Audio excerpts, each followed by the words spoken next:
here with Jim Hedger. Jim is a writer and broadcaster specializing in organic SEO and search marketing. He works with Metamend search engine marketing as an SEO consultant, lead copywriter, and head blog writer. He also is a producer at webmasterradio.fm and hosts the show Webcology on Webmaster Radio. Jim, it's a pleasure to be here with you this afternoon. How are you doing? I'm doing great, Manny. Thank you very much. Yeah. So let's get right into it. Jim, you're a unique professional in the search industry in the depth of your traditional media broadcast experience and background. Please, would you share a thumbnail sketch of your professional evolution for our viewers? Where the hell did you come from? Oh my God! Wow. Tough one. I come from a social work background. I was working with street youth, and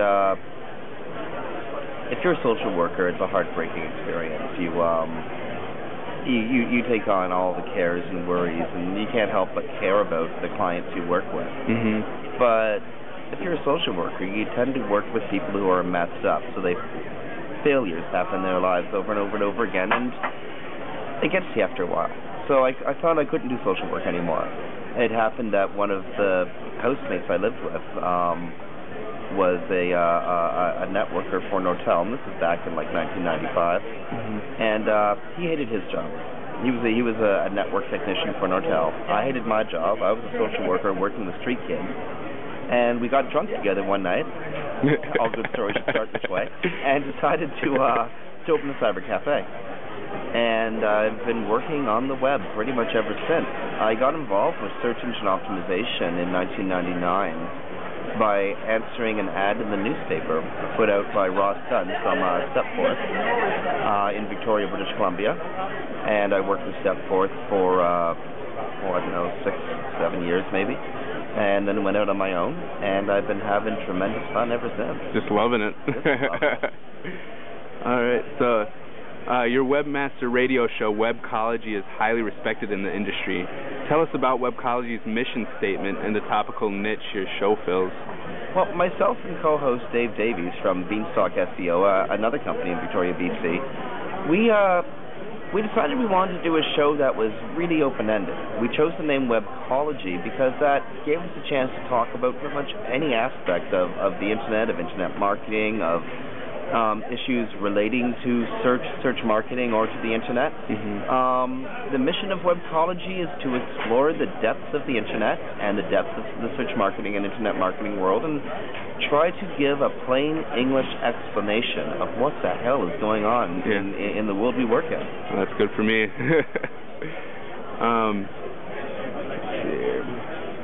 So, here's a good one. What's the most embarrassing on-air situation you've ever encountered? Yeah, Marty Weintraub. Marty was. What was the most embarrassing on-air situation I ever encountered? Oh, man, I mean, I had so many. You know, on my show, especially with me, I have a thick Canadian accent, and you have a 50-50 chance of me getting your name right no matter what. I think I screwed up a man whose name was Smith and called him Smite. That's mildly embarrassing. It's mildly stupid. I guess the really embarrassing stuff happens when you're doing live radio. You don't know what's going to happen next. And all of the Webcology shows, they're live. We don't do any pre-taping. And we have technical errors. We have brain breaks. I just turned 40 a couple of weeks ago, so I'm getting those senile moments happening more frequently. And there was one time, I'm not going to say who I was interviewing, where in the middle of the interview, I forgot what we were talking about. I just totally lost it. I'd done my research, I had my notes in front of me, and none of them made sense suddenly. And it was a live show. So I being the honest idiot that I am, when I actually said straight up, hey, I don't even know what we're talking about. And then I started getting a sense of myself, and I recovered. It occurs to me, you don't say this to a guest on the air, oh my God. And I think that was probably the most embarrassing on-air moment. Wow. See, but the nice thing is it's radio, and so if you have those normal physical embarrassing things that all of us guys do every 15 minutes or so, nobody notices. Yeah. At least you didn't do the Ashley Simpson dance when she got caught on SEO. Oh, God. No. Amazing. No, that's never happened. All right. So, all levity aside, obviously, you're not a youngster like so many of us here, including me. Yeah, neither are you, Marty. I'm being interviewed by Manny, but Marty Weintraub at aimClear. You ain't no spring chicken either, brother. You've been in the business since before it existed. A high percentage of SES speakers are also grown-ups. So how do you see your professional generation bridging from pre-search to the miraculous evolution in ROI-based marketing? Dude, that's a great question. Oh, my goodness. Transitioning quite well, actually. We're an interesting generation. We are a crossover from the old analog days of rotary telephones and handwritten letters. So I think we bring a lot of that sensibility, that the etiquette of the old age into the new age. A lot of us we are all the media generation. Like, I may be 40, but they had color TV when I was growing up. It was in color.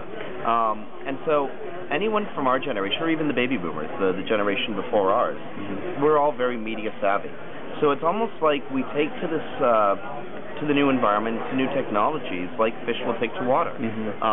It's not a big leap, because we all have fairly well-tuned and strong ideas on what marketing is all about, because for our generations, we've been marketed to electronically our entire lives. So the transition has actually, I think, been quite easy for people of our generation. What I'm curious about is how people from the much younger generation will see our sensibilities, and whether that sense of graciousness, politeness, the stuff that we grew up knowing you had to write thank you notes when somebody gave you a gift. I'm wondering if that will carry over, and I'm certainly hoping it will. But I think for our generation, we've made the transition quite nicely. Great. Then one last question. I'd like for you to tell us 3 things you're going to do this week at Search Engine Strategies that you wouldn't want your mom to know about. You know what?